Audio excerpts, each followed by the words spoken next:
Hello everyone, my name is Mr McDowell and I'm from Henley Arden School. Today we're going to show you how to skip. We also have two helpers. We've got key worker kids here, we've got Oscar and we've also got Alfie. Give them a wave. Okay, so we're going to go through different stages of how we skip.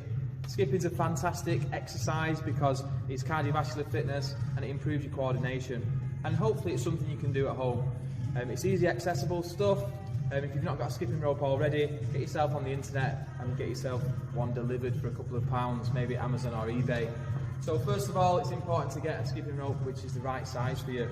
Now to measure whether the skipping rope is the correct size, it's important to put your foot on the skipping rope, have it equal length either side, and the skipping rope should come up to about your chest height.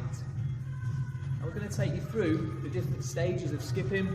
We're going to start with a really basic coordination exercise. So you're going to hold the skipping rope handles, two in one hand, and you're going to rotate the skipping rope forward whilst jumping up and down on the spot.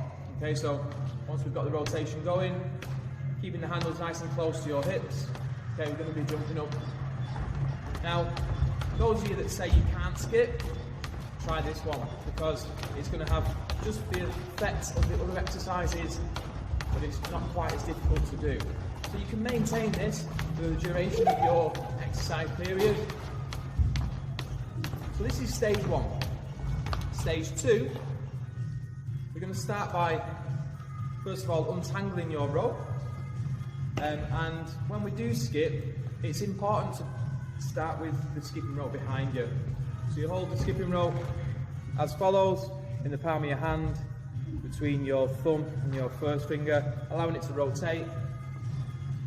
We're going to start, as I say, with the skipping rope behind, and we're first of all going to come over the top to start the first rotation. Now, what I advise is, rather than doing big arm circles like this, it's really hard work, keep the skipping rope nice and close to your hips.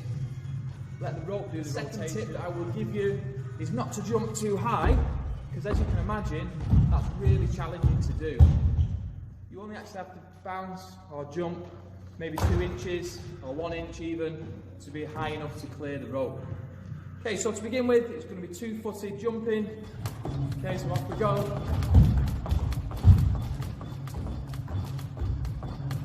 Now, if it is that you make a mistake, you stop, it's important to reset and put the skipping rope behind you before you continue. Now I recommend going through different sets. We can start off with a 30-second set, and we can do that 3 times with a 10-second rest, and you can progress on to increasing the length of time of each set and even decreasing the length of time that you have on rest.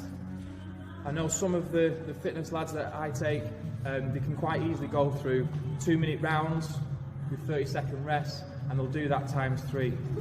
So you're almost replicating what you could do in the boxing ring.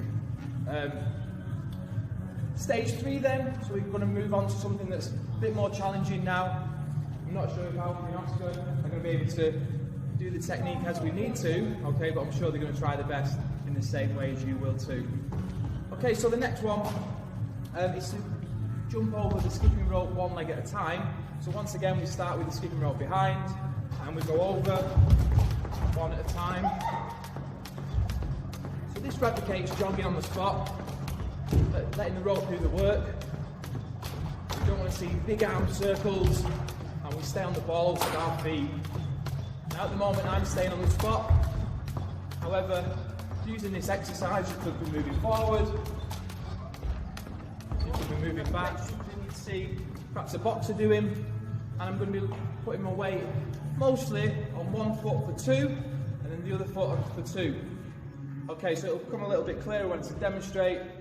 Okay, so it's 1, 2, 1, 2, 1, 2, 1, 2, 1, 2, 1, 2. It might look like I'm hopping, but actually the foot that doesn't have all the weight on it is still touching the floor, albeit lightly. So stage 4, obviously, it's quite a challenging way to skip, and I'll be really impressed if anyone can do it effectively. If you wanted to progress on from this, you can just speed up the number of repetitions the rope does. And as a bonus challenge, we can see who can do what we call double unders, and that's where the rope will pass over your head twice. So that's the bonus. Okay? Over the top there twice. Over the top twice. Okay. So I managed 2 double unders. Let's see if you can beat that. Thanks very much.